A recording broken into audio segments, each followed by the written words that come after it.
Assalamualaikum warahmatullahi wabarakatuh. Halo penghai job, di mana saja Anda berada. Selamat berjumpa kembali dengan Mimin yang selalu membawakan alur cerita Samudra Cinta.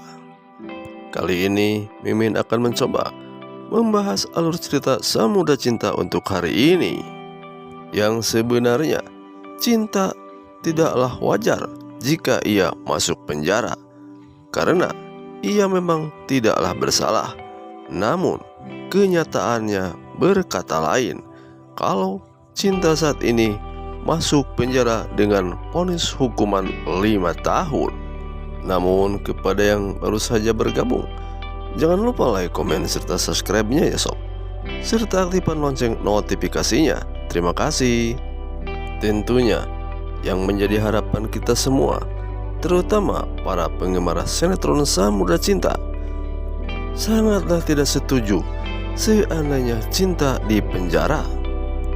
Karena memang semua tahu kalau cinta sebenarnya tidaklah bersalah, bahkan Pina sekalipun. Dan tentunya kita pun tahu kalau biang kerok yang sebenarnya adalah Andrian. Ternyata memang Ariel betul-betul ngotot ketika di dalam persidangan, karena memang Ariel menginginkan keluarga Samudra selalu dalam keadaan kehancuran. Entah kapan Ariel akan sadar menjadi orang jahatnya. Mungkin dia tidak akan sadar jika dia sendiri belum masuk bui dan mendapat ganjaran yang setimpal atas semua dosa-dosanya tersebut.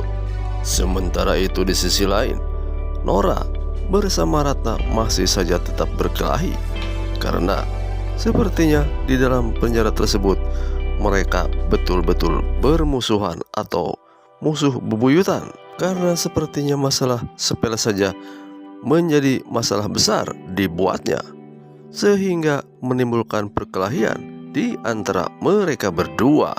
Dan nampaknya seperti yang kita lihat, kalau di antara keduanya tidaklah ada yang mau mengalah. Beralih ke cerita selanjutnya, akhirnya ketok palu pun dilaksanakan oleh hakim ketua. Berdasarkan bukti dan saksi yang sangat memberatkan Cinta, akhirnya Cinta pun divonis dengan hukuman 5 tahun penjara. Setelah keluarga mendengar hal itu, sontak saja terkejut kala ia mendengar keputusan hakim tersebut.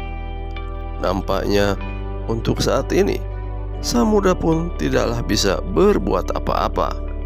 Sementara Mentari menangis melihat ibunya ketika mendapat keputusan dari hakim tersebut. Ya, tentunya kita doakan ya guys, agar keajaiban akan segera datang dan Dewa Penolong pun akan menghampiri keluarga Samudra Cinta. Mimin pastikan suatu saat itu akan terjadi. Amin amin ya robbal alamin. Seperti halnya ketika di persidangan, Ariel begitu ngotot ketika di persidangan, padahal sebenarnya Ariel tidaklah tahu menahu tentang hal itu. Dan memang pada kenyataannya Ariel adalah sebagai saksi rekayasa daripada Andrian dan Erik tentunya. Dan memang Ariel sudah memiliki dasar benci terhadap Samudra, sehingga jika ada orang menyuruhnya, tentunya Ariel tidaklah akan menolak dan tidak ada basa-basi lagi. Beralih ke cerita lain, sepertinya ada hikmah di dalam kejadian ini. Ternyata dikala persidangan selesai, pada saat itu juga terjadi gempa kecil, sehingga orang yang berada di dalam gedung pengadilan tersebut pun berusaha untuk menyelamatkan diri tentunya. Namun rupanya lain halnya dengan Cinta. Ketika itu tangan Cinta yang tidak bisa digerakkan karena kaget, langsung saja tangan yang terasa sakit tersebut menjadi sembuh dan bisa digerakkan untuk memutar kursi roda yang sedang didudukinya. Samudra yang melihat kejadian tersebut sangatlah khawatir dan langsung saja mendekati daripada keberadaan Cinta itu. Begitu juga dengan anaknya, Mentari. Sama-sama diperhatikan oleh Samudra agar mereka semua selamat. Begitu juga dengan kasus hukum yang sedang dialami Cinta saat ini. Sudah barang pasti, Samudra pun akan berusaha semaksimal mungkin untuk mengupayakan banding atau lain sebagainya. Yang penting hukuman Cinta diperingan, bahkan tidak jadi dihukum. Itu yang ada di dalam pemikiran Samudra saat ini. Apalagi sekarang Pina pun nampaknya sudah tertangkap atas laporan daripada Intan, sehingga Pina pun digerebek polisi di kediamannya Intan itu. Tentunya Pina selama ini cukup menghalang-halangi daripada proses hukum yang dialami oleh Cinta. Namun tidak selamanya cara tersebut akan menjadi sukses atau menghasilkan hasil yang baik. Dan pada akhirnya ia pun sekarang sudah terciduk lagi. Dalam hal ini teman-teman daripada Samudra seperti Gio, Renata, bahkan teman-teman dekatnya lainnya sudah pasti akan membantu, baik saran ataupun solusi tentang bagaimana cara untuk meyakinkan kepada pengadilan kalau memang Cinta itu betul-betul tidaklah bersalah. Entah apapun caranya, entah melalui barang bukti atau hal lain, tentunya itu semua kita tidak tahu. Yang penting pada akhirnya Cinta suatu saat keluar dari penjara.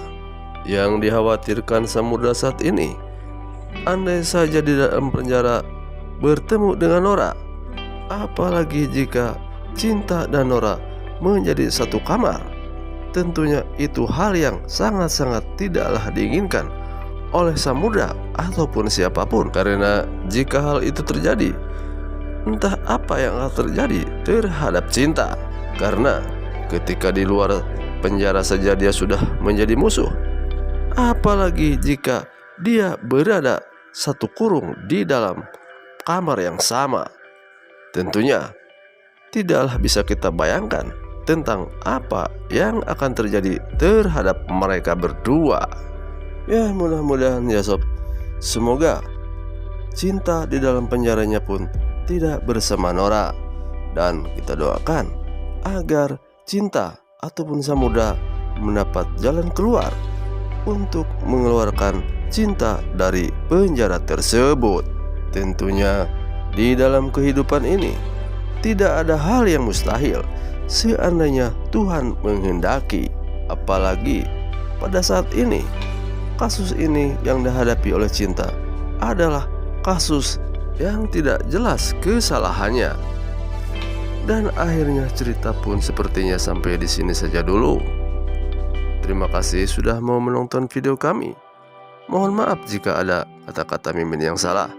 Selamat berjumpa kembali di dalam cerita Samudra Cinta selanjutnya. Assalamualaikum warahmatullahi wabarakatuh.